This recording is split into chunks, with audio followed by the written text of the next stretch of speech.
السلام علیکم ناظرین، میں رئیس اعظم حیدری حکایت صحابہ پیش کر رہا ہوں. سماعت فرمائیں. حضرت عمر رضی اللہ تعالیٰ عنہ باوجود اپنی ضرب المثل قوت شجاعت، دلیری اور بہادری کے جو آج 1350 برس کے بعد بھی شہرۂ آفاق ہے، اور باوجود کہ اسلام کا ظہور حضرت عمر رضی اللہ تعالیٰ عنہ کے اسلام لانے ہی سے ہوا، کہ اسلام لانے کے بعد اپنے اسلام کا گوارا نہ ہوا. حضور صلی اللہ علیہ وسلم کے ساتھ محبت کا ایک ادنا سا کرشمہ یہ کہ اپنی اس بہادری کے باوجود حضور اقدس صلی اللہ علیہ وسلم کے وصال کی حالت کا تحمل نہ فرما سکے. سخت حیرانی اور پریشانی کی حالت میں تلوار ہاتھ میں لے کر کھڑے ہو گئے کہ جو شخص یہ کہے گا کہ حضور صلی اللہ علیہ وسلم کا وصال ہو گیا تو اس کی گردن اڑا دوں گا.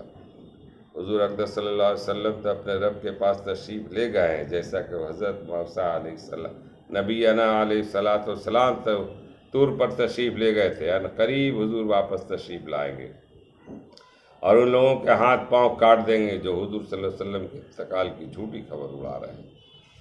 حضرت عثمان رضی اللہ تعالیٰ عنہ بالکل گمسم تھے کہ دوسرے دن تک بالکل آواز نہیں نکلی، چلتے پھرتے مگر بولا نہیں جاتا تھا. حضرت علی کریم اللہ وجہ چپ چاپ بیٹھے رہ گئے کہ حرکت بھی بدن کو نہ ہوتی تھی. صرف ایک حضرت ابو بکر رضی اللہ تعالیٰ عنہ کا دم تھا کہ اس وقت کے پہاڑ جیسے وقت کو برداشت کیا اور اپنی اس محبت کے باوجود جو پہلے قصہ میں گزری اس وقت نہایت سکون سے تشریف لا کر اولا حضور اقدس صلی اللہ علیہ وسلم کی پیشانی مبارک کو بوسہ دیا اور باہر تشریف لا کر حضرت عمر رضی اللہ تعالیٰ عنہ کے ارشاد فرمایا کہ بیٹھ جاؤ. اس کے بعد خطبہ پڑھا جس کا حاصل یہ تھا کہ جو شخص محمد صلی اللہ علیہ وسلم کی پرستش کرتا ہو وہ جان لے کہ حضور صلی اللہ علیہ وسلم کا وصال ہو چکا ہے، لیکن جو شخص اللہ کی پرستش کرتا وہ سمجھ لے کہ اللہ تعالیٰ شانہ وہ زندہ ہیں اور ہمیشہ رہنے والے ہیں. اس کے بعد کلام پاک کی آیت وما محمد الا رسول قد خلت من قبل رسول آخر تک تلاوت فرمائے.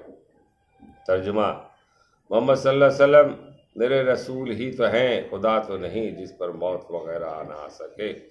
سو اگر آپ کا انتقال ہو جائے یا آپ شہید بھی ہو جائے تو کیا تم لوگ الٹے پھر جاؤ گے؟ اور جو شخص الٹا پھر جائے گا خدا تعالیٰ کا تو کوئی نقصان نہیں کرے گا، اپنا ہی کچھ کھو دے گا، اور خدا تعالیٰ شان و جلد ہی جزا دے گا حق شناس لوگوں کو.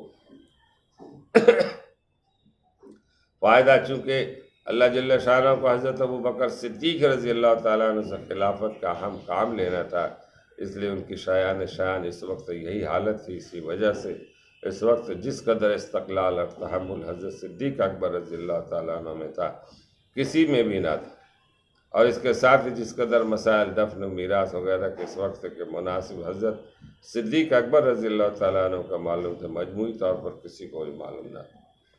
چنانچہ حضور اقدس صلی اللہ علیہ وسلم کے دفن میں اختلاف ہوا کہ مکہ مکرمہ میں دفن کیا جائے یا مدینہ منورہ میں یا بیت المقدس میں. تو حضرت ابو بکر صدیق رضی اللہ تعالیٰ عنہ نے فرمایا کہ میں نے حضور صلی اللہ علیہ وسلم سے سنا کہ نبی کی قبر اسی جگہ ہوتی ہے جہاں اس کی وفات ہو، لہذا جس جگہ وفات ہوئی اسی جگہ قبر کھودی جائے.